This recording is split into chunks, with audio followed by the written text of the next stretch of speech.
Welcome, everybody. Welcome to the Well-to-Do Future of Wellness series. I will just wait a moment for everybody to join the session. We've got a great group of people registered for the event today. I'm really looking forward to hosting you all live. So welcome. We're going to kick off in just a moment.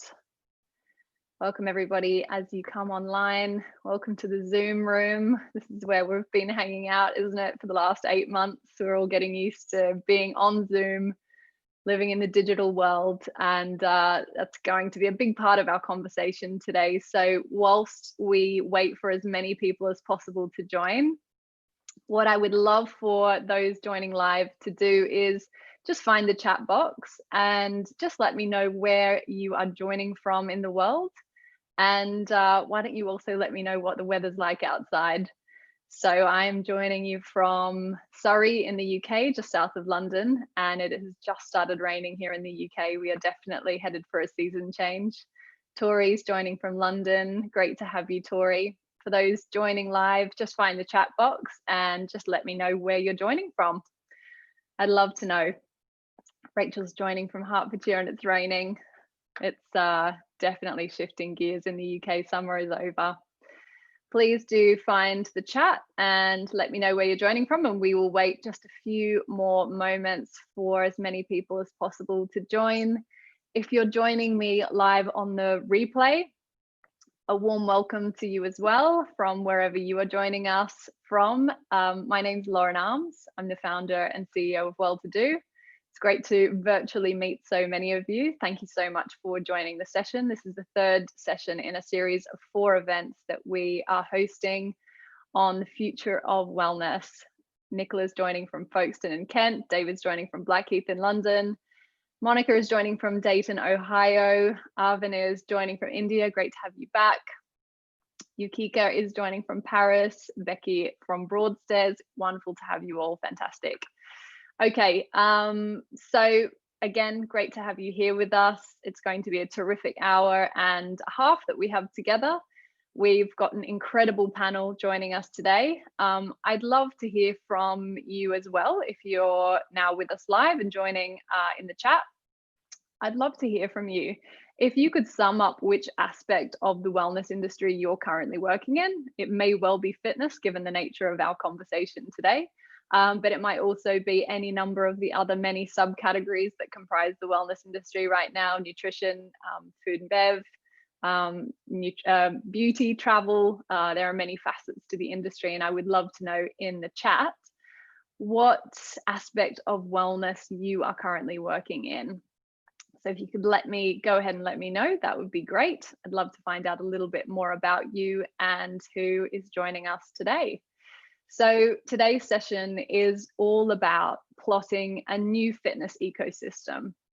And what we mean by that is that we're looking to the new digital world that we live in. We're looking at what this whole new ecosystem means for physical fitness as a business, as an experience, the consumer experience that shapes that for us as both entrepreneurs, industry professionals, and also consumers in many cases ourselves. What it also means for trainers who are now very much a core part of the industry and are becoming or are forming this new wave of content creators. What it means for brand collaborators and collaborations, and what it means for innovation. And especially as we'll dive into today, looking at this whole new omni-channel approach to fitness. So we have an incredible panel of industry leaders joining me today to have this conversation. Great to be getting to know more of you in the chat. Please do get involved. I'd love for this to be interactive. If something resonates with you, let us know in the chat. If you have an opinion on something, please do let us know. And it's going to be an incredibly insightful session. So our mission at Well-to-Do is very simple. For those joining us for our event today for the first time, you all have a very clear vision of how you want to have a positive impact through your businesses and through your role in the wellness industry. We are very simply here to support you with that mission. So we're here to arm you with the tools that you need to better understand market trends, to better understand what your competitors might be doing in this space.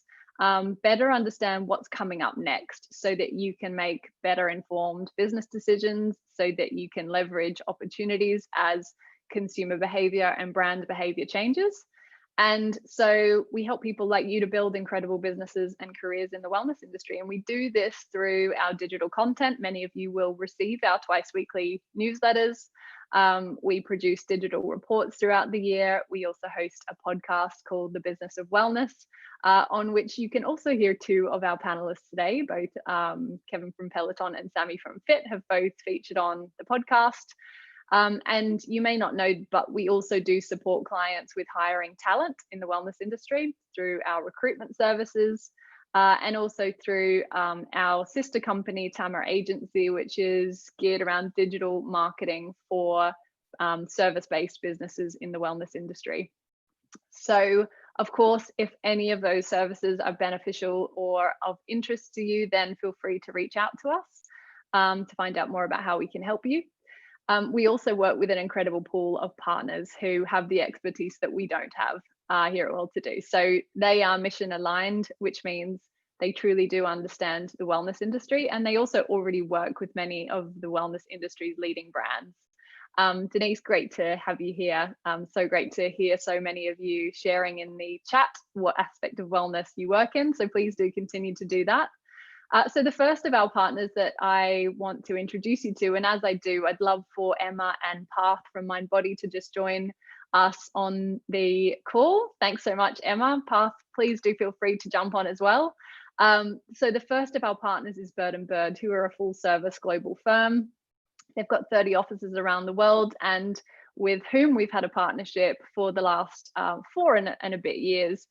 Bird & Bird have got a team of wellness experts across all aspects of legal services. So they can support you with everything from fundraising in your startup business, right through to commercial contracts, brand protection, and so much more.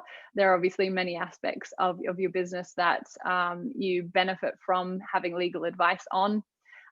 Emma has been a veteran at our events for many years. Would usually be joining me on stage at the Bird & Bird offices in London, but is obviously joining me from her home office today. Emma is part of the Bird & Bird intellectual property team. So thanks for being here, Emma. I'd love for you to just share a little bit more about how our audience can benefit from your services and also be in touch with Bird & Bird after the event. Yeah, thanks so much, Lauren, and so good to see so many of you joining. Sorry we can't be in our offices today, but it is really, really good that you're still engaging in the digital content. These events are awesome.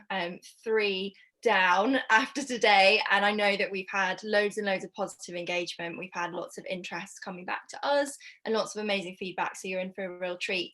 As Lauren mentioned, Bird & Bird, we're a full service international law firm, which means we can help you with all different aspects during your business growth. And that might be for your own business, that might be for businesses that you work with as your clients. And my practice is really looking at intellectual property, so supporting companies with their brand protection, thinking about protecting that brand and enforcing it against copycats, but also the commercial sides of IP, so looking at things like brand partnerships, how you can monetize your brand, how you can make the most of it, which in this environment is actually really, really positive for a lot of brands because the digital engagement is so high. My colleagues within our wellness team of experts also support through fundraising, through commercial contracts, looking at things like supply chains and also employment matters, as well as general digital health checks for your business. So we're doing a lot of work at the moment with startups, looking at whether they've got the right terms and conditions, for growth stage companies thinking about what they need online to support their business as they grow and become more international brands. So we would love for you guys to get in touch. If you have any questions, please do reach out. With the digital goodie bag, you get a free 30-minute consultation, absolutely no commitment. We just want to be there for you guys if you've got questions on the legals, because we know it can be something that lingers towards the bottom of the to-do list. I think in the chat box, there'll be a link shared for how you can get in touch with us. But if you Google Two Birds Wellness, then we come up as the top link, and there's loads of free content on there which explains more about the work that we're doing in the wellness industry, how we've been supporting companies now for a number of years, and also how you can get in touch with us if you do want to arrange a consultation. So it'd be great to hear from you. Thanks so much, Emma. And as Emma said, the link from the team is in the chat box now. Emma's email is also there, but you can read about how Bird and Bird support wellness brands and the clients that they've worked with. And why not take up that opportunity to have a chat with the team there. Emma's obviously an example of how experienced and also very welcoming they are to have an open conversation with you about how they can help. So thanks so much, Emma. We're also really privileged to be partnered with MindBody, who have been a tremendous support to literally thousands of clients operating in this space over the difficult year that has just passed. And MindBody software allows literally hundreds of thousands of people to connect with the millions of clients that they serve. They've also really gone above and beyond to facilitate that digital connection for their clients, whilst many of us have been unable to travel or visit in-person locations this year. So Parth, thanks so much for joining us and really supporting the Well-to-Do community. If you could share how MindBody might be able to assist our audience today, that would be great. Sure. Thank you, Laura. Afternoon, all. For those who haven't heard about MindBody, it is a leading technology platform for fitness and wellness businesses. And there's about 60,000 businesses across the globe that use our integrated software and the payments platform.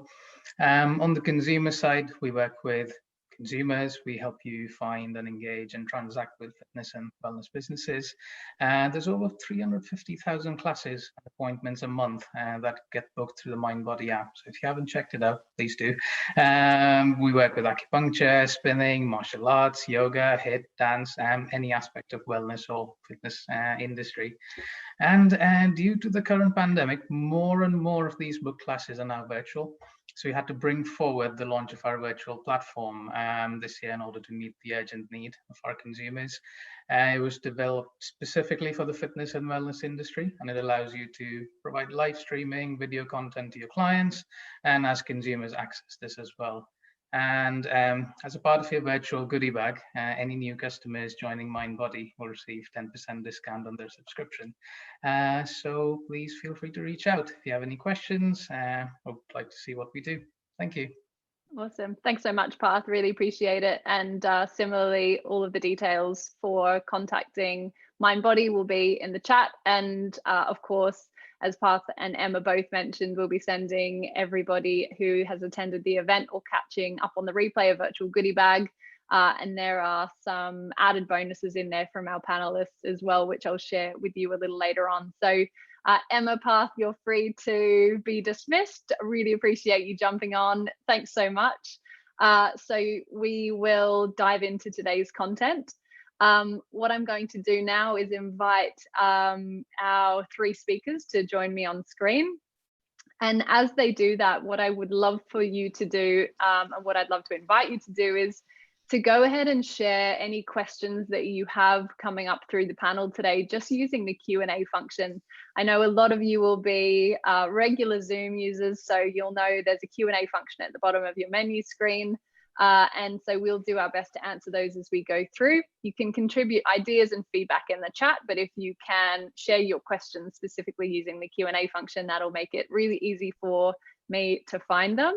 I can't see Kevin yet, Kevin Yates. If you're able to, there we go, awesome, great. He's here, he's in the room. We've got two Kevins today, which is gonna make it really fun for me as the host. So what we're going to do to begin is I'd love for all of you to just share, a 30-second introduction to you, the role that you play in the business. Kevin Cornell, let's start with you over in the Peloton corner because you're in my top left, and we'll go from there. Thanks, Kevin. Absolutely. Hey, everybody. Lauren, great to be here today. I'll go by Kevin C, I guess, today to make it easier. I'm the managing director of international for Peloton. Actually, one of the lesser known facts about me was that I actually bought the first Peloton outside of North America on the Kickstarter campaign back in 2013, and here in London, set it up and have been a member ever since. So then joined the company just on 3 years ago to roll the business out outside of kind of our home US market. We launched the UK in September 2018. We then launched Canada in October 18, and then most recently launched Germany in November last year. So looking forward to today's session. Thanks for having me, Lauren. Thanks, Kevin. Really appreciate it. Sammy, you're up next. Yeah, hey everyone. So yeah, I'm the co-founder and the COO of Fit. What does that mean? I suppose everything that you see, the end product, is really under my remit. So everything from all of the production, trainers, talent, music, what it looks like, and all of the sort of the commercial conversations with all the big brands I tend to deal with. So it's yeah, it's great to be in good company here with the two Kevins and with Lauren, and looking forward to an exciting discussion today. Awesome. And guys, if you can go ahead and just share in the chat if you're on live, please do let me know or join me in welcoming Kevin and Sammy so far, and also let us know if you use their products, if you're engaged with the Fit app, if you're using the Peloton bike. I'd love to hear it in the chat. And then we'll jump to you, Kevin Yates, and just hear a little bit more about you and the community at Tribe. Thank you. Yeah, so I'm Kevin Yates, founder, CEO for Tribe. We're a beautiful boutique fitness studio, and we've just launched our own Tribe Live digital platform as well. So we're very excited about that. We started in late 2015. We've grown to 5 countries now, and we've got a really busy year. Even with all what's been going on, we've opened a number of stores, even whilst this craziness has been going on in the world. And we will continue to develop and keep striding through, as we say, whilst all this craziness is happening. So and that's where we're going this year. We've got a few more stores opening up in the UK, Spain as well. So it's a very exciting time, and we're also very excited about our Tribe Live, which is our new digital-based platform for our community as well. Awesome. Thanks so much, Kevin. Yeah, very admirable to be continuing to open up physical spaces in what has been an interesting year. Looking forward to diving into that. Of course, the C word is on everybody's lips. It's been a crazy year navigating COVID. So Sammy, if we start with you, having experienced, this huge surge in subscribers in response to COVID-induced lockdowns across the globe, is it fair to say that Fit has experienced perhaps some of the upside and growth opportunities that have come out of these recent world events? So I actually think that the industry's seen probably the most disruption it's ever seen, and I think it's not short-term disruption. I think the industry's probably changed. I don't think we're going back really to how things were. I think the shift, being in lockdown for 6 to 7 months has changed habits, and I think the gym industry, which in 2017 when we started the business, we were saying it lacked digital innovation. We looked at music, music with Spotify, retail with Amazon, film with Netflix, and digital fitness was just this sort of small sector within the wellness industry. And I think it's really shifted for everyone. I think it has opened so many people's eyes. I think the sector in general has grown exponentially, and I think people are going to benefit long term their own personal health and wellness, because they can see the convenience and the motivation, and just they can actually build a habit at home where it's been really challenging. Boutique gyms have done a fantastic job at that because they have all the bells and whistles, but it's still quite hard with that, the convenience factor, to really keep that thing going. So I think, yeah, we've definitely seen upside. I think most of the digital businesses have probably seen upside, which is good. I think it's, making sure we maintain that. A couple of the other exciting things are that so many major partnership conversations, I know we were chatting beforehand, have really accelerated. So I think lots of big media businesses, TV companies, hardware businesses have all seen the opportunity in the digital fitness space and the wellness space, and they all want a part of that. And the conversation that we were having that are, they go along and they just take months and months and months to conclude have really accelerated. So I think in summary, we've benefited. I think lots of the digital fitness business have benefited, but I think actually the consumer has also benefited with all of the smart money and pouring into the space, and really people's eyes being open to the benefits of working out at home. Yeah, absolutely. I mean, the benefits to consumers, given the challenges they've faced in getting into the physical spaces they were used to being in, has been powered by companies like yours, and it's been incredible to see. Kevin Yates, if we jump over to you and just talk about, as a boutique operator, it'd be great if you could sort of speak to some of the specific challenges that you've been navigating through this period. How have you had to pivot and adapt? You mentioned the launch of Tribe Live. Was that accelerated because of everything going on in the world? And could you speak specifically to some of those challenges of operating a bricks and mortar business as well? Well, anything that's bricks and mortar is never easy, but and especially in these times. But everything changed with the pandemic. I mean, it changed the speed of what we had to do. You've got brilliant businesses like Peloton and Fit doing their stuff already.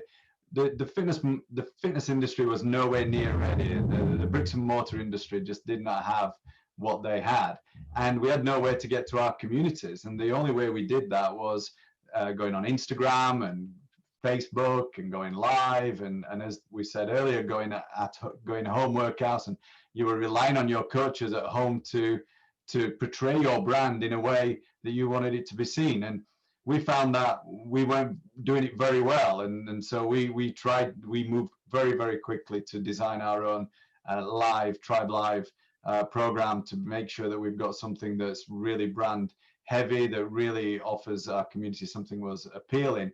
And we weren't going to the masses. We were focused on our Tribe users. It was all about who were using Tribe, our coaches, our community, within our Tribe communities, within each country, to be able to offer a Tribe workout. But it's been difficult. It was difficult for the coaches because we had no way of reaching out to them or going to see them at the time. Different countries had different laws. Spain, we had a full lockdown. In Barcelona, you couldn't even leave the house. In Madrid, we're still on lockdowns now. We're getting even to a point in Madrid where we are on more lockdowns are coming at the moment. So it's not been as easy, and operating big stores or big beautiful boutiques as people have taken a hit. But what we have seen, because of the experience of a boutique, i.e. the experiential of coming back to something that's exciting, our returns have been exceptional. So where we've been able to offer safe COVID workouts, we're still looking at about an 85% return ratio at the moment within our stores. So we're getting there pretty well, where the experience is exceptional. So people will still come back, but we did a lot of research with our community, and roughly about 49% they said they were going to be taking up some digital technology in whatever capacity. So we had to move pretty quickly to be able to offer that. Otherwise, our own community will move to other suppliers, and we wanted to offer something that was Tribe leading. Yeah, absolutely. And I mean, it's testament to the loyalty and community that you have built within your organization, that they were wanting to continue to engage with you in that way. And to have responded so quickly is truly impressive, whilst managing everything else as well. We can see on our screen some of the stats that WELLTODO have gathered over this time. Kevin C., if the sales stats we're seeing are true, then Peloton has obviously also come out of this crisis positively, but it's not always smooth sailing, as we were talking off air.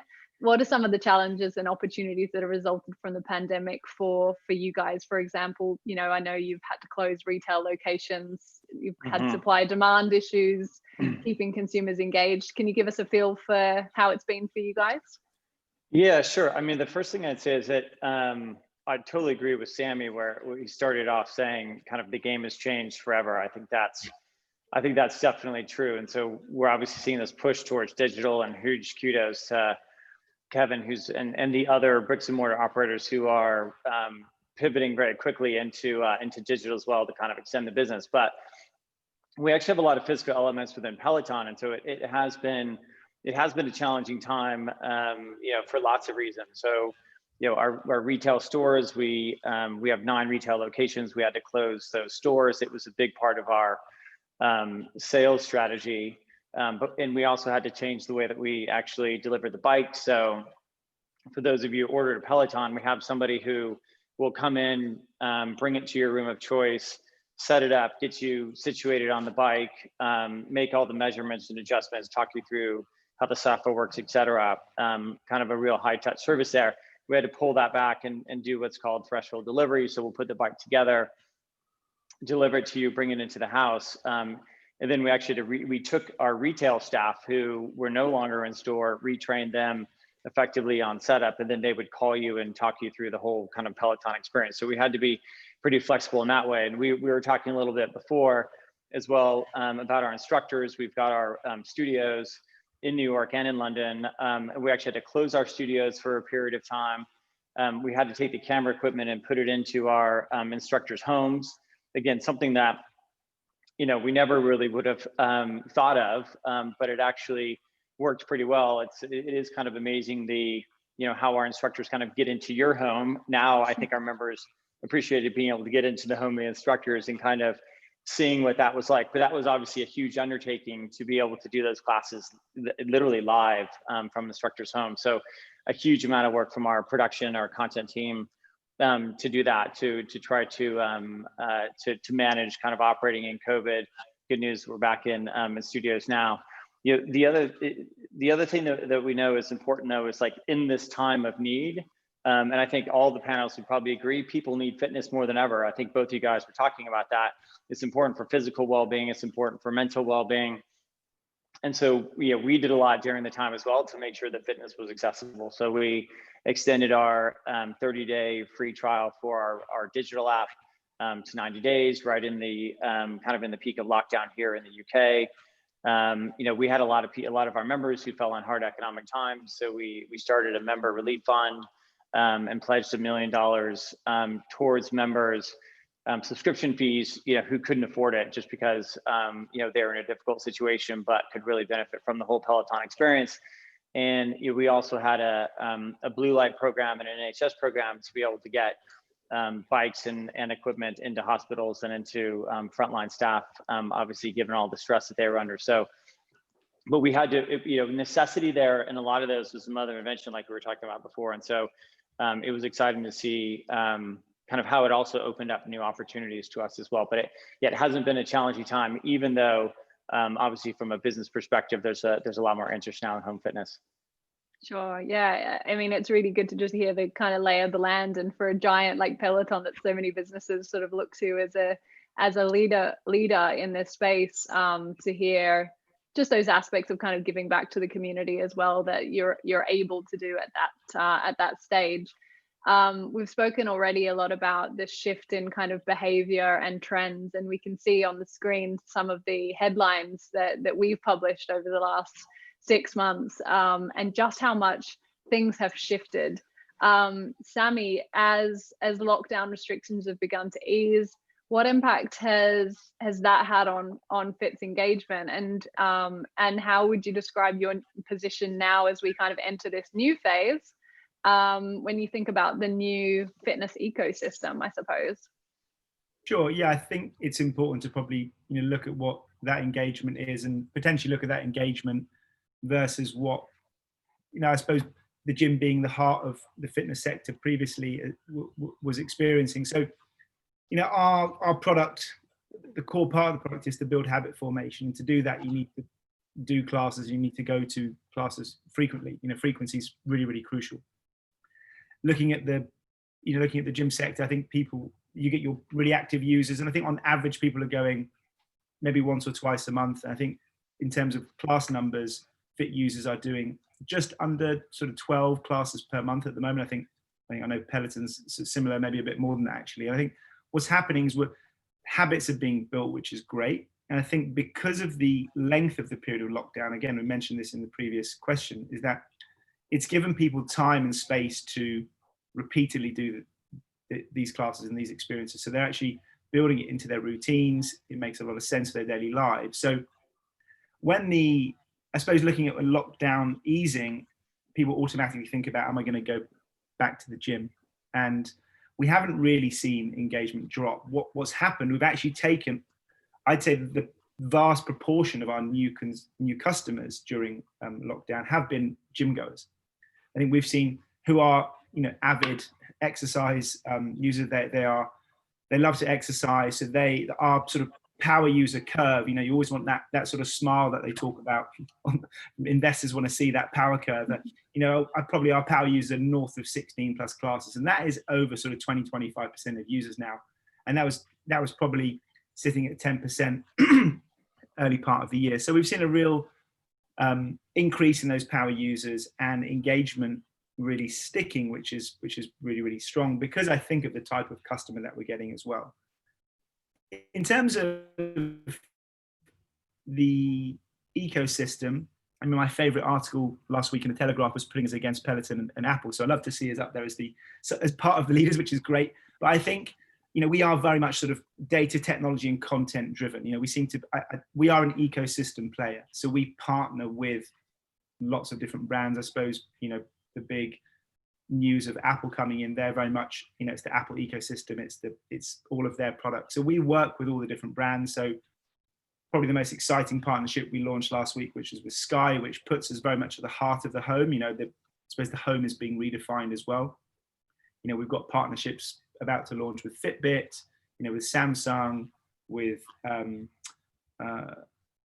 different TV brands. And I think that we're really at the heart there with that data and that technology. So I think being the center of the home and being able to work with other major brands that other people see, we really get that sort of halo effect, which has been great. Absolutely. And shifting over to Tribe, Kevin, you noted a stat there of the percentage of your community who are now thinking about digital as being part of their sort of regular behavior, and that with relation to that kind of habit formation. And also in the context of you being a franchise operator with multiple studios and multiple markets, could you speak to any particular learnings that you've had around new behaviors and how that's sort of shifting the way people are responding to your offering? Anything that's specific that's working well, or, you know, maybe hasn't worked so well and that you've had to shift gears on with respect to, I suppose, managing that omni-channel approach of digital and the return to more in-person studio experience? Yeah, I mean, just to give you an idea, I mean, with our Spanish clubs, we the online didn't work too well for us at the time where we were doing home workouts, because if you're in Madrid in the summer, it was getting up to 35 to 40 degrees. And, you know, some of our teams or some of our community have not got the best air conditioning in their houses. So it's can become a very hot place. So you started to see the numbers really decline. And so we moved and switched to try and do park outdoor where we were allowed. So they were allowed in communities to get outside and exercise for 1 to 2 hours a day. So we started to take a lead in that as a business and try to support our communities. We'd supply our people for free and basically have availability for a Tribe workouts in local areas. You'd have difference, you know, in Finland, we didn't have a full lockdown, so we were able to maintain a small class participation at the time. UK, obviously we did have lockdown for a long period of time with nearly 4 months. And so we had to move to outdoors when we were allowed, and obviously the online worked very well for us. And that's where we started to look at different strategies. In Moscow, they were a total different kettle of fish, and there's a lot to discuss there and how that works. But again, you know, they did the very best to do what they could or what they were legally allowed to operate. But you know, each territory, as everybody knows, when you're working in multiple countries, have got their own laws or agreements that we can do. But I think, you know, the biggest uptake for us was really once we did launch our live platform, our communities did start to use that and really come through and really start to push through in terms of a workout community to bring it back together. But yeah, it's been definitely a shifting economy for us to make sure that we could keep our tribers working out within our ecosystem. Yeah, absolutely. And that community part is so essential. I know, Kevin, flipping gears over to Peloton, you guys have really doubled down on your live content and also really looking at kind of those social based features that help to cultivate a sense of community and really connect people at this time. And connection has been so key, not only in the fitness sector, but just generally people have felt disconnected from family, friends, work colleagues, and so on. Can you talk about how those initiatives have really fed into these sort of behavior shifts and values shifts of your customer base? Yeah, sure. So I think one of the things I'd say actually is that when John and the founding team at Peloton was thinking about the idea, it was really an idea of kind of one to many, right? So an instructor being in a studio, broadcasting out, and there wasn't a lot of thought given necessarily to the role of the community. Then it's kind of started organically to pick up. Facebook groups were formed. They called themselves tribes, kind of started to form and organize rides together. And anybody who is running a bricks and mortar business will know that it's kind of having other people around you is so important for the motivation, right? It's why that boutique fitness was actually so impactful.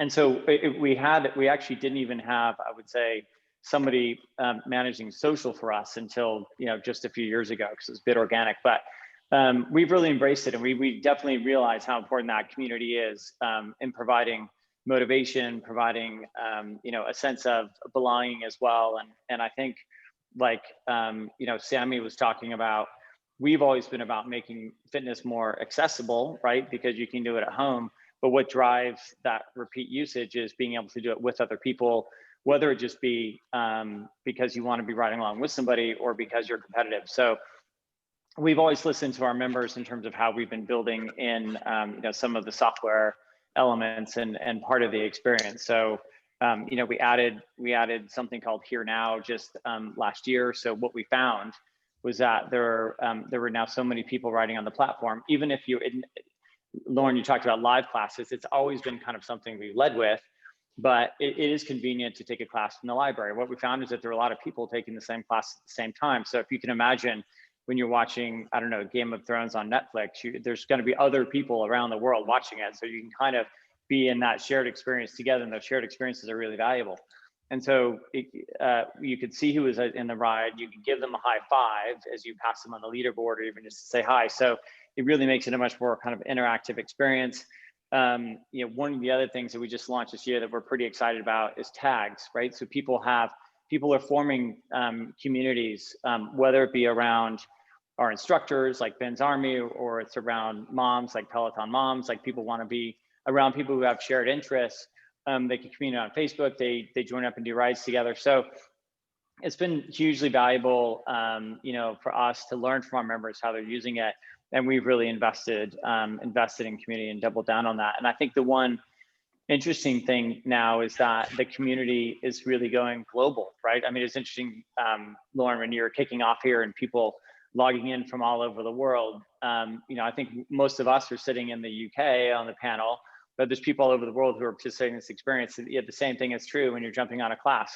So there's going to be, when I'm riding, there's people in Germany, there's people in Canada, there's people in the US, there's people in all kinds of places that we don't even sell the bike. And so it's like a global community, which is also pretty cool. And I think in this kind of environment, that can only be a good thing. Yeah, absolutely. I mean, the power of fitness to really connect people, as well as doing something great for their mental and physical health, is really critical right now. 100%. And why so many people are motivated to be entering this space. Again, if we kind of go to the slides, we look at how habits and behavior, have changed, and how people now care about completely different things than they did a year ago. They care about what brands they buy from are aligned with, right through to some of the stats on the screen as it relates to wellness. People care about cleanliness. They care about sharing public spaces with people. And then, over on the right there, 70% of those surveyed in this particular research paper are reevaluating what's important to them in their life. Sammy, despite COVID accelerating this huge shift towards the mass adoption of digital fitness, it's also facilitated an increase in competition. So as we're saying, lots of people wanting to get in on this space. So many brands are entering the category. there are a lot of entrepreneurs joining us on the call, and the fitness industry feels busy right now. It feels like there are a lot of competitors, whether you're a small brand or a big company in this space. Can you share a little bit about how all of the activity around you and at the team, with the team at Fit, how you guys respond to the competitive landscape? Does it shape your strategy? Is it something that comes up a lot? How are you kind of staying in your own lane when it comes to navigating this new space and the intensity that exists within it? I think it generally creates opportunities. I think it's been really mad to see the amount of money that's gone. You know, Zwift raising 450 million, Tonal 110, Freeletics 25, you know, Lululemon half, like Peloton shit. Like, it is mad, and it's all happening as such. And I think that's a lot of those deals are probably accelerated as well due to the so that's created opportunities for those businesses to raise more money, to do new things, and to innovate for consumers. So I think there's a phrase I like, which is like, if you worry, don't worry, but if you're not worried, you should worry, which is like, you need to keep an eye on the competition. It keeps you on your toes. You've got to stay focused on what you're doing, but you need to know that people are on your heels. You have to keep moving forward. You have to keep innovating, and you can't just, you know, rest on your laurels. I think timing is absolutely critical for the success. I think if you look at thousands of successful companies, the timing is really one of it's one of the constants, right, in all of their successes. And you can't just, yes, because you started at the right time and things are going well, you can't just say, okay, look, this is just going to continue. You have to keep making, you know, new decisions on a daily and a weekly basis to keep moving forward. So I think I definitely, it's important to embrace competition, but you've got to stay focused on what you do. I think it also brings opportunities. So it's definitely opened up partnership opportunities where you've got, you know, major brands jostling for position, jostling for a piece of those sectors. And, you know, look at, you know, Samsung and Apple, right? The biggest, you know, phone producers. Samsung, they might make a play, right? They're thinking, okay, Apple are in this space. What do we do? You know, our partnerships with Sky, what other TV platforms do. So there's definitely going to be some competition within other brands as well. But I think in general, you know, seeing the size and the scale of the sector grow, it definitely just opens up new opportunities anyway. There are more people interested in the space now. That means more customers, and it means, I think the competition means hopefully much better products. And, you know, I know that it's important to think about your own brand and your own positioning within that, in those spaces. I think as a smaller company to some of these, you know, these really big businesses, I think one of the nice things is, it was almost the speedboat versus tanker analogy, where hopefully we can be a bit more of the upstart, a bit more of the rebel. You know, our brand guidelines are there, but, you know, whether we look at Apple and Peloton, who've created incredible brands, they're just more established, and they will have flexibility, and they can do loads and loads of great things. And hopefully being smaller gives you a bit of advantage. Well, I hope so anyway, because that's what we like to tell ourselves. Yeah, but no, absolutely. I think it's exciting. I think it's exciting. More competition is really good.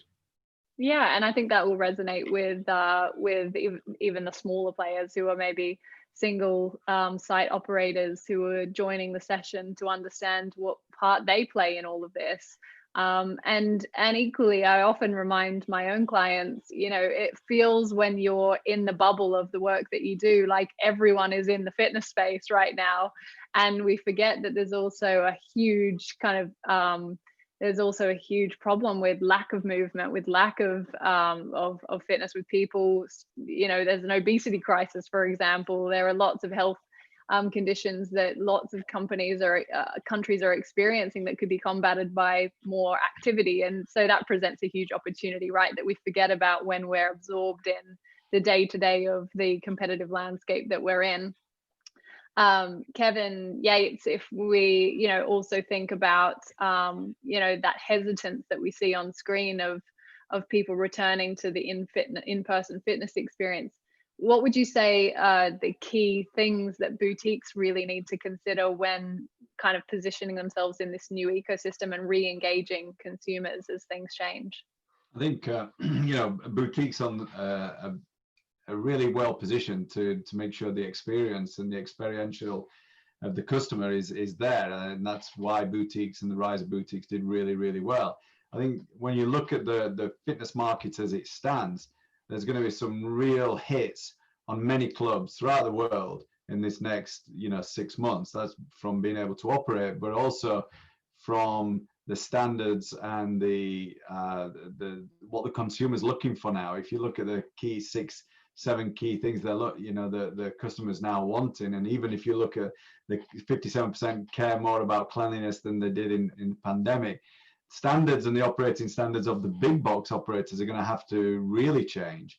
And we know that the customers are looking for new things, which is food. When we start talking about plant-based and the offerings, and then if you can get everything and you can get the experience that Peloton are doing and that Fit are doing online, and you can bring the customer into the TV screen and make that experiential as good, if not better, in some of the clubs, that's where there's a huge risk for the fitness market. But if the clubs are working tirelessly to offer a digital, to offer a consumer experience that is second to none, I think that the market will continually grow as it has been doing, where we've had 3 to 4% digit growth across the globe every year. That will continue. I think that will even get even more now.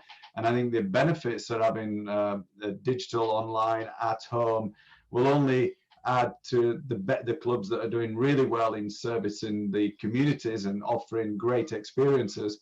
There'll be a brilliant synergy between both. They'll use Fit TV, or they'll have my friends we've got Peloton bikes and use them well, but we still want to go and have a workout in our boutique studios and have that workout and do our training. So I think you'll find that there will be a whole new way of thinking for the future. I think more people will become more active more often now as we start to go to this next round of workouts. Yeah, absolutely. And I'd put you on the spot a little bit here, Kevin, but as far as the marketplace is concerned, do you see there being some consolidation that might take place with these sort of single site operators or studios that have existed independently of one another as we go through this next period of growth?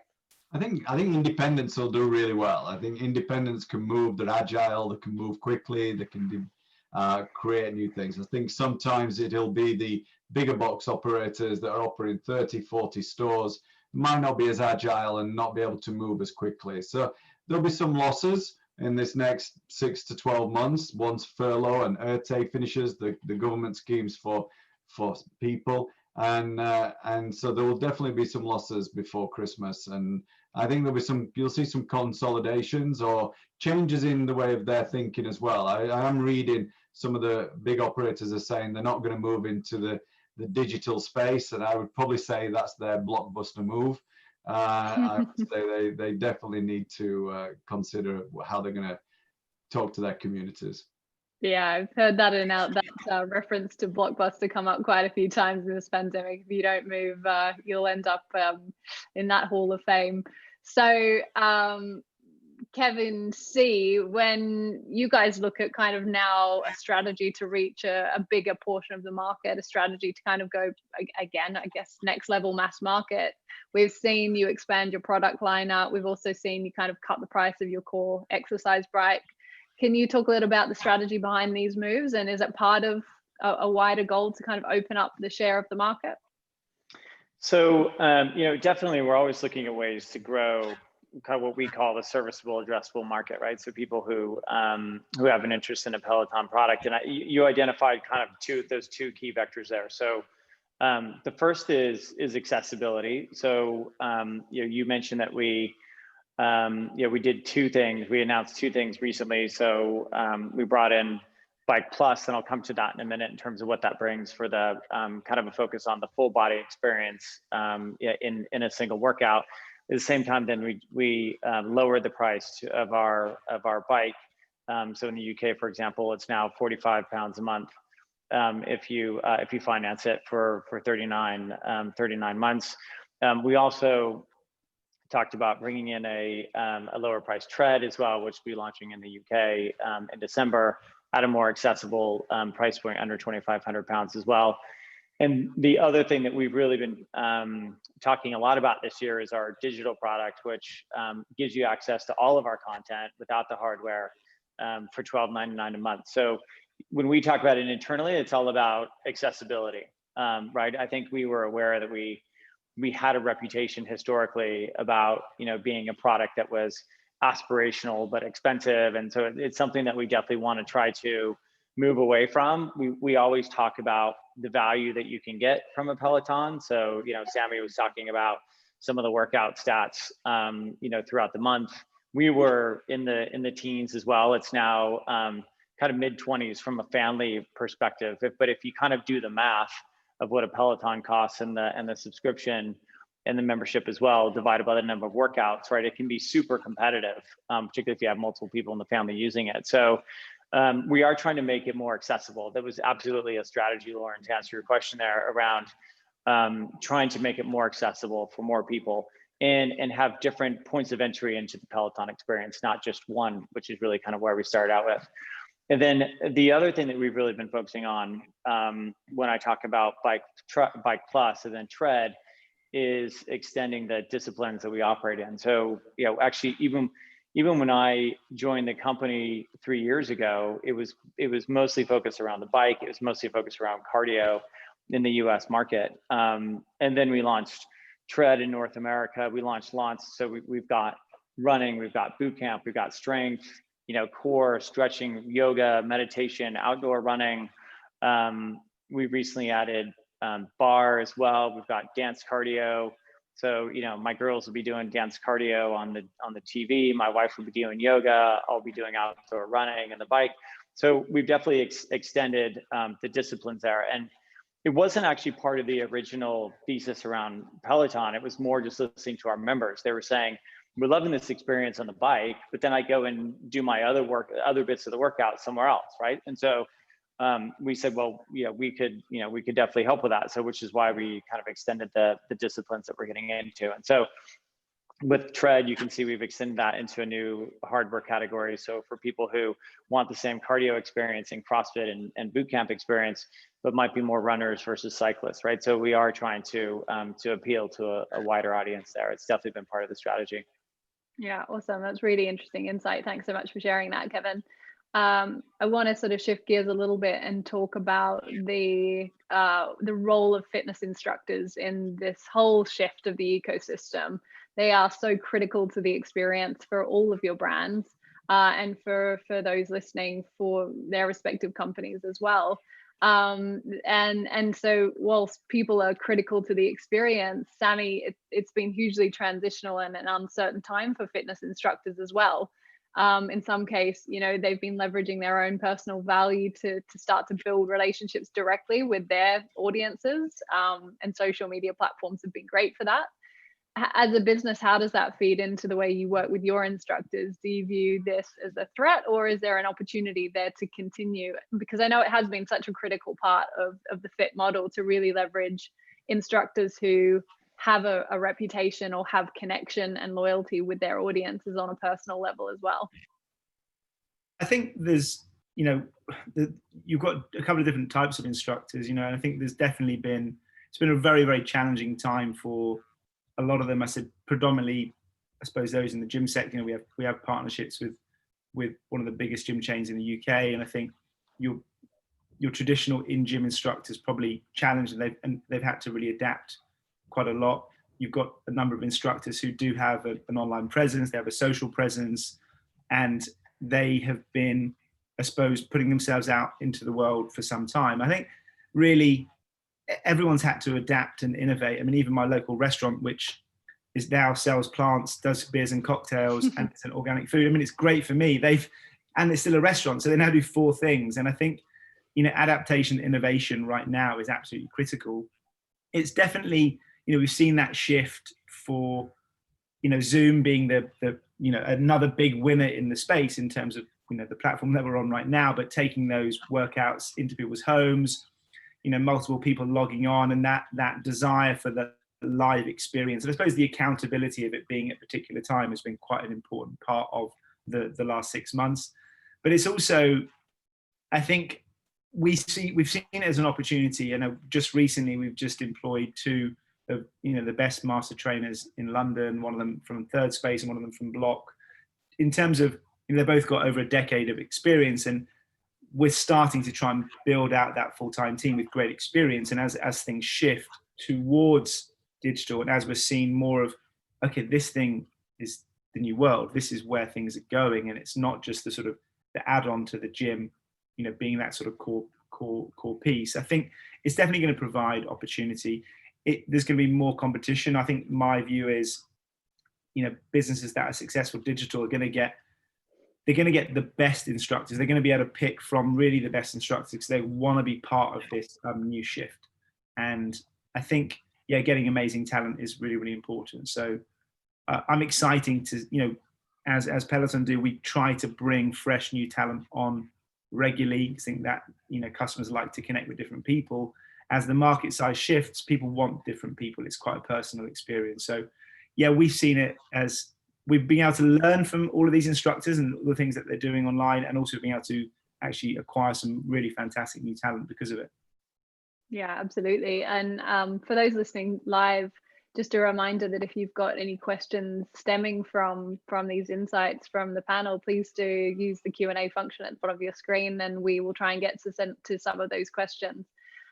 Kevin Yates, I know you're soon to be launching an academy on the topic of sort of instructors and training, to deliver that training and content for your teams, your coaches, your franchise partners. Do you still see this type of in-house training playing a key role within your business and how the fitness industry is evolving more generally? I mean, look, one of the things I've been speaking about for a long, long time is about the coaches. I've been in the fitness industry, bricks and mortar, for 25 years, opening clubs, and it was always, we were always talking about finding the best world-class coaches, and it never really took hold until social media started, and suddenly you ended up with the whole, Kayla Signs and Misty Copelands and all these kind of guys on social media with 2-3 million followers, and obviously Kayla with 12.6 million followers. Suddenly people started to wake up that, wait a minute, these people are bigger than the clubs. And obviously you're trying to picture there a Joe Wicks, and I remember getting Joe Wicks into one of my clubs when he got about 30,000 followers, and coming in and doing a workout for us in one of the studios. And we need to spend a lot of time and really bring people through, because they can be a great coach, but they can be really poor in front of the camera, and it's just not right for them, and vice versa. They can be great in front of camera, but they're not great in bricks and mortar in front of a studio. And adaptability has been difficult, because if you look at some of our coaches now, we try to put them on TV or put them in front of a screen, and it's new to them. There's a whole different way of communicating and bringing out the audience, and one-liners, and making it fun and interactive. Some people are great on Zoom calls, some people are not. It's and we really have to adapt and find some rock stars. If you look at what Apple have done quickly, I mean, the amount of coaches they've been able to find, and some of them are outstanding when you're watching them. They've been looking all over the world for the last probably a year. When I was speaking to people who've been looking for these guys, and you look at the bios, and they're sensational, and then some people you've not heard of at all, and suddenly, but when you watch them on screen, they're sensational. And when I've been watching Fit and watching some of the workouts, I've got my Sweatband, Fitband, and and doing some of the classes, and with my kids, some of the coaches are sensational, and maybe I've not heard of them, and they've obviously nurtured them well, and taught them how to work. And that's what we're doing with our Tribe Academy. It's exactly the same, not only for our online presence with Tribe Live, but also for our bricks and mortar. So we're going to spend many, many months training them up and sending them back out there to teach in the communities. So you'll have to go through our a 3 months rigorous program within our Tribe Academy, which we're building in Manchester right now, before you can be teaching within our studios. So they're going to be key to our next evolution of our program. And I agree. I also took a look at some of the trainers that Apple have recruited, and surprisingly, as you say, some of them weren't the biggest social media sensations. They had very relatively small followings, but have obviously been chosen for perhaps that unique strength they bring to them. And I thought that was kind of an interesting move on their part. Kevin, a couple of fit trainers as well, Lauren, they took. Oh no. Yeah. No comment. Of course. Dear, oh dear. Well, credit to you, Sammy. They're obviously We train them well. We train them well. Yeah. Kevin, was there anything that you'd add from your experience over at Peloton and kinds of, the importance of building that instructor value into the brand and how that's facilitated your growth? Yeah, I mean, first I have to say I'm a little jealous that Kevin Yates has his Fitband, but he doesn't have a Peloton yet. So we'll have to follow up after Kevin and see if we can get you on a Peloton to complement your tribe experience. I mean, I'd echo a lot of what the guys had said, right? It's in some ways internally when we're talking about our instructors, we use the word cast in some ways as well, right? Because you do need to find those unique individuals who are fantastic coaches, who know their fitness, but who also are great on camera, who can be produced, et cetera, to kind of put that all together. It's their job in our amazing kind of content, as you guys will know, it's the content team's job to make it look really easy, but it's actually really, really hard to make it look easy on screen. The easier it looks on screen, probably the harder it's been to get there. But instructors have always been right at the center of our brand. In a lot of ways, they're the voice and the face of our brand. Those of you who have a Peloton or you've seen the classes, we do have a certain Peloton way of teaching our style, right? We tend to be more positive. It's more about pushing you to be the better version of yourself, kind of is one of the mantras that we use. In terms of the structure of the classes, we have a very Peloton way of teaching, right? So that our members kind of can move back and forth between various instructors. But at the same time, I think the most important thing is that the instructors can come out with an authentic voice and they can be themselves. And so for those of you who have ever been on a first ride of an instructor, it's pretty cool. They'll come on and they will do a ride, and it's not just about doing their first ride. Most of the time they're talking about themselves. What's their backstory? Where they come from, how they get interested in fitness, what drives them, what kind of music do they like, what kind of music motivates them, how they're going to be approaching their classes, et cetera, really bring their personality to it. And what's really cool about this, this teach to home is that it's amazing once you put the headphones on and you got the big screen in front of you of how it feels like they're literally inside your house. And so they're really able to form this amazing connection, sometimes weirdly so, right? When people meet them in real life, it's kind of hey, we know you. It's like, well, I don't really know you because you're on this side of the screen, but it shows the power of being able to connect, right? I think it's what the guys were talking about in terms of being able to find people. Not everybody can do that, right? And so it's a really unique skill, and we're excited to have a lot of super talented instructors and content professionals and production professionals who can make that happen. But it is super important, and I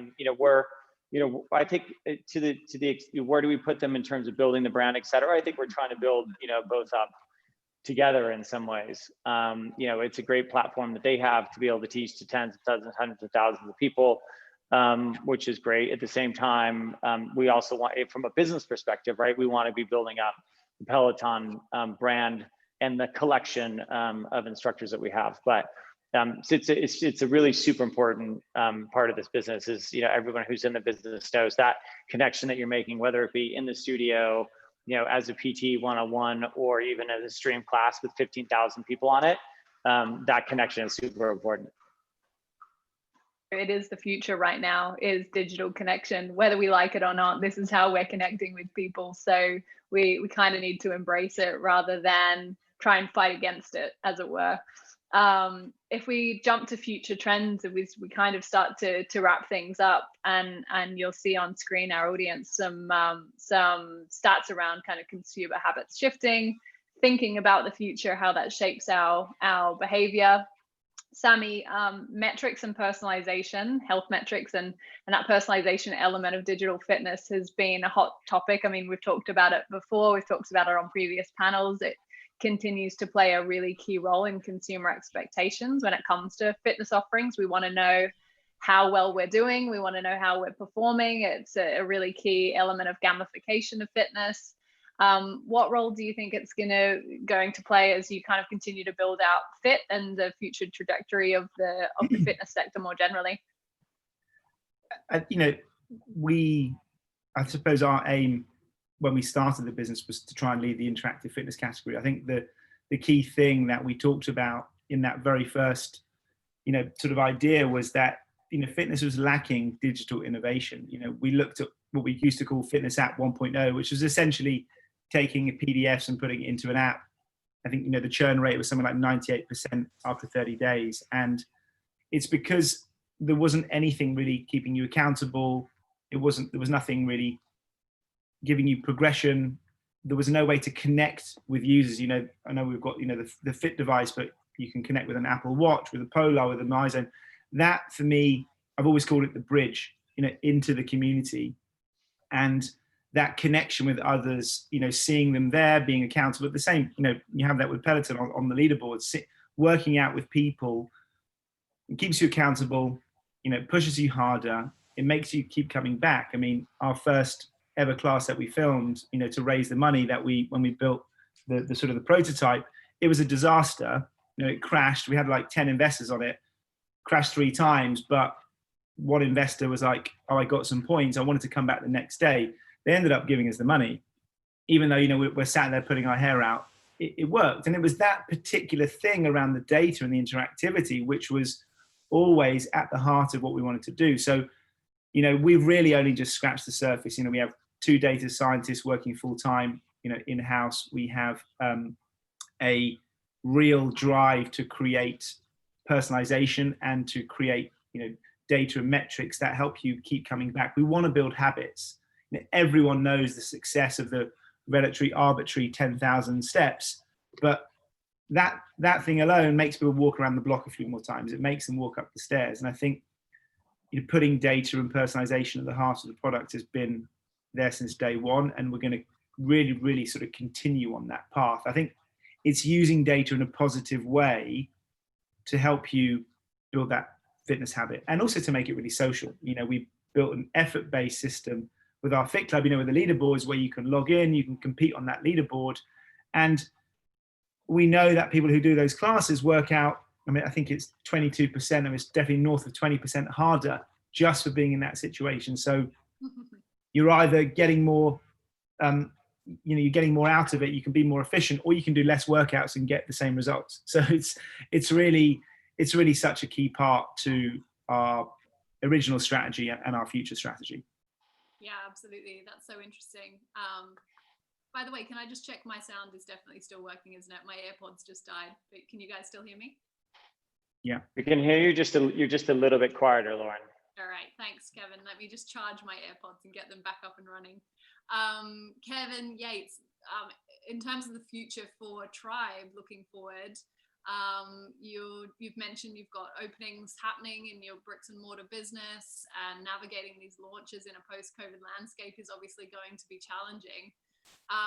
What role do you think more locally relevant and accessible fitness offerings are going to play moving forward in terms of geographical convenience and local community building as we move through the pandemic? Yeah, I think the great thing that people have figured out is that they can train at home now, and you know, the technology has been able to give you. Most people have got a decent sized TV in the front room.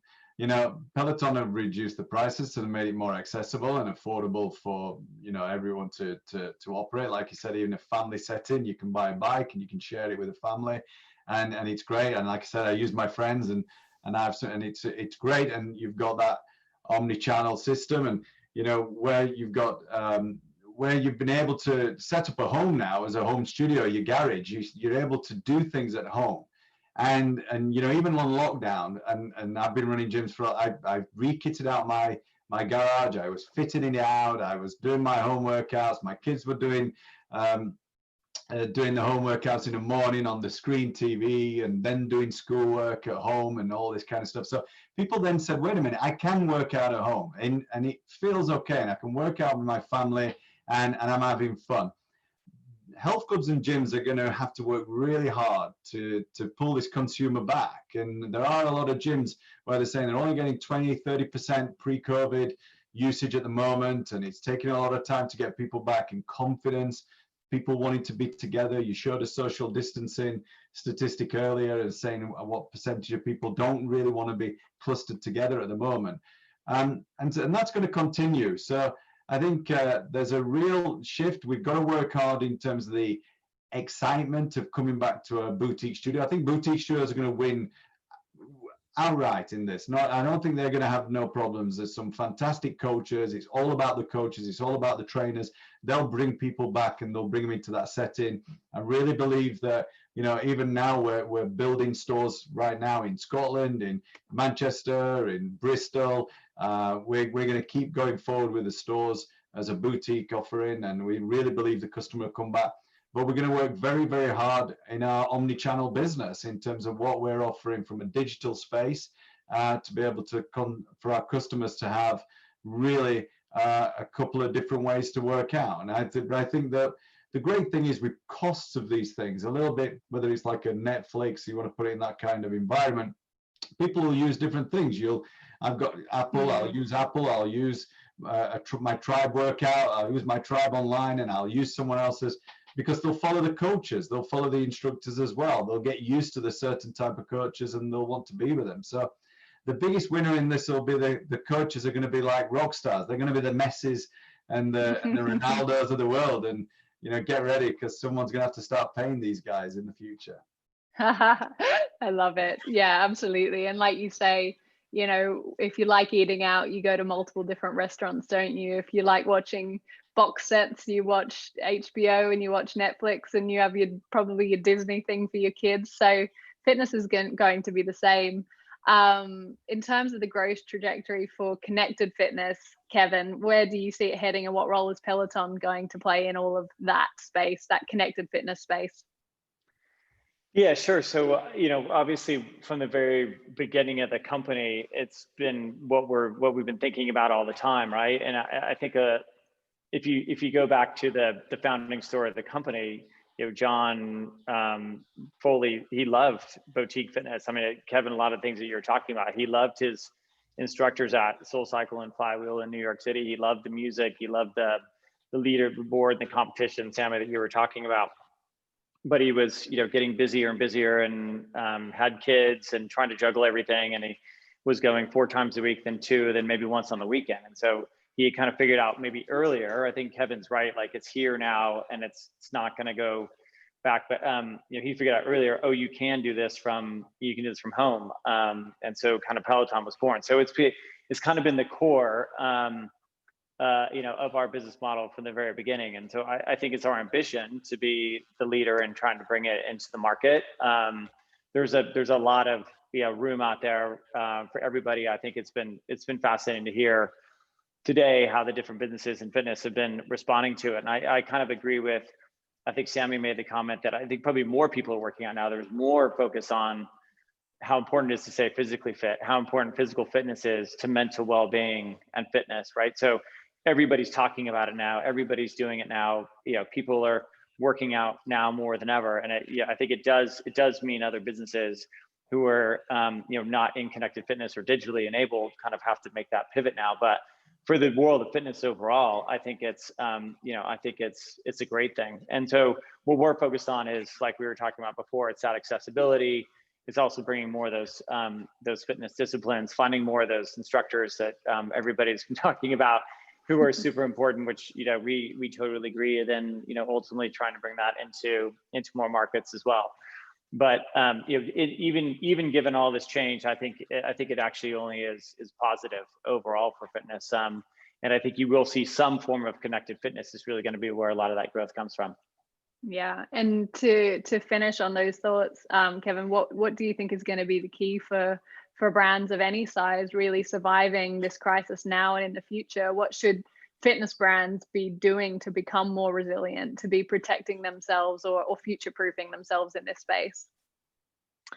So, you know, I think one of the things that we've always done, and I think you can say this across lots of businesses, but we've always been listening to our community and our membership, right? And we've been adapting the business. So like I was talking about, the community elements weren't really part of the proposition. Our members said, we want to be able to communicate and, you know, we want to interact. And then they said, well, we don't just want to, you know, do cardio on the bike. We want to do other elements of fitness. And if we wouldn't have added some of those elements, they would have gone somewhere else, right? There's a lot of time, there's a lot of attention, there's a lot of investment in this category.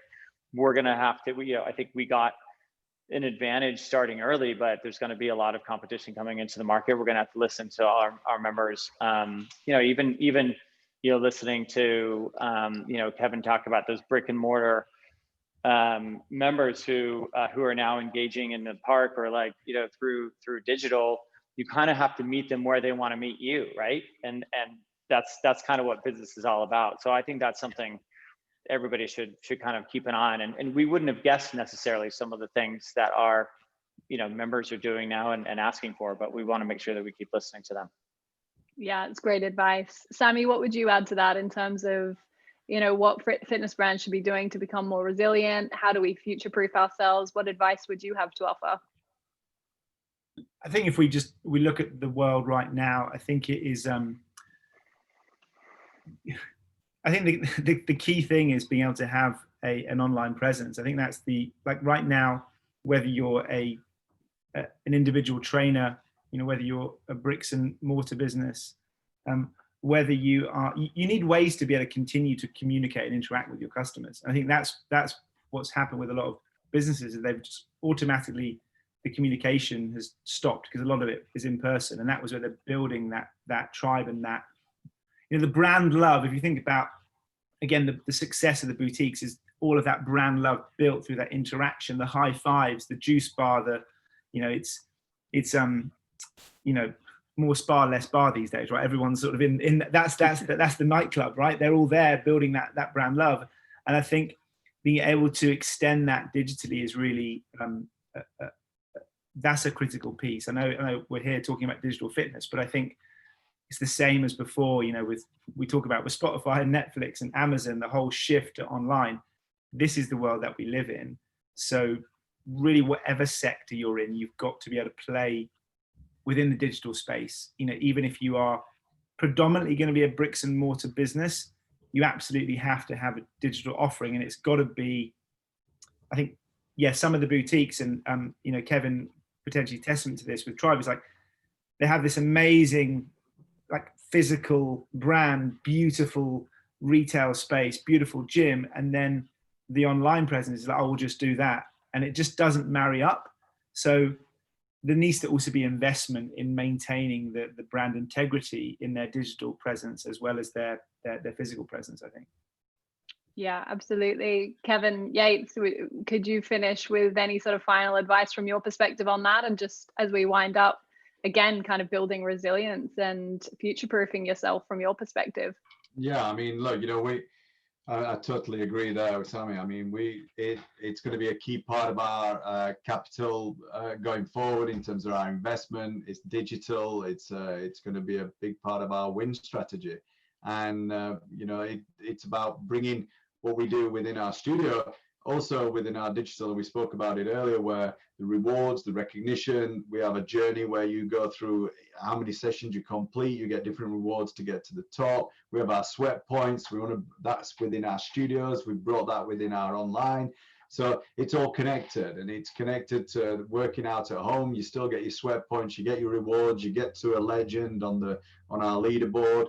And it's the same in the studio. So it doesn't matter whether you work at home or whether you work online. And so keeping that whole circle together so that we can reward and recognize. And I think if clubs have got to start thinking like that, because if they can think that a lot of their revenues are going to come from an online position and not just from bricks and mortar, then they'll be successful. If they just go down one channel, and i.e. bricks and mortar, then I think they'll probably find it's going to be a sticky end at the end of the tunnel. Yeah, absolutely.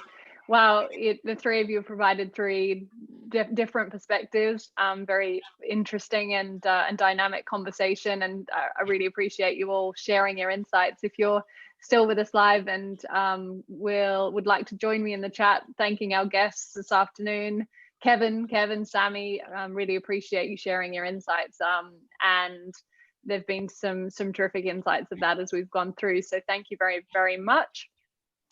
We are coming to the end of the session, so as we wind up, please do join me in the chat in thanking our panel. For those of you who are joining us for the final event in our Future of Wellness series, you can still do that.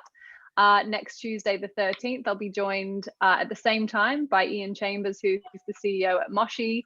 Moshi is a sleep and mindfulness app for kids, a really interesting market looking at kind of innovation in the kids market for well-being. And equally, Trent Ward, who is the co-founder of Form Life, which is a personal strength studio for your home. So on the topic of connected fitness, we'll be joined by Trent as well for some further insights there.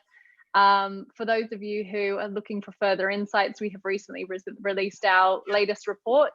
It's a free report this time around. It's our 2020 Wellness Innovation Blueprint, 60+ pages. It's 100% free for you to download. And again, the link for this will be in the chat and also in any follow-up comms that we send out tomorrow. If you'd like to continue the conversation, we've set up a Facebook group to do so. If you've got any questions that you'd like to fire at us via the Facebook group, please do join us there. And you'll be receiving an email from our team in due course with all of the follow-up from today, the replay, if you're catching it there. Thanks for joining us. We've also included, thanks to Sammy, there's 25% off FIT memberships. There are 3 complimentary sessions to a Tribe studio from Kevin from Peloton. I'm sure you're going to have people following up with you for some kind of Peloton discount. Free bikes for everyone, right? I mean, That's what you said before. I gotta get Kevin on one first. You heard it. Feel free first. to follow up with me, Lauren. I certainly will. Thanks to our speakers and our partners, and to all of you for joining live. Thanks. You're all doing incredible work in the world. Such an interesting time for fitness and the future of wellness. But one thing is certain: the world definitely needs the products and services that you're offering. So please do keep going, keep moving forward. It's been a pleasure. Thanks, guys. Really appreciate you. Everyone. Thanks, And, everybody. Take care. We'll see you Thanks, all Kevin. again Thanks, Sammy. soon. Cheers. Bye-bye. Bye.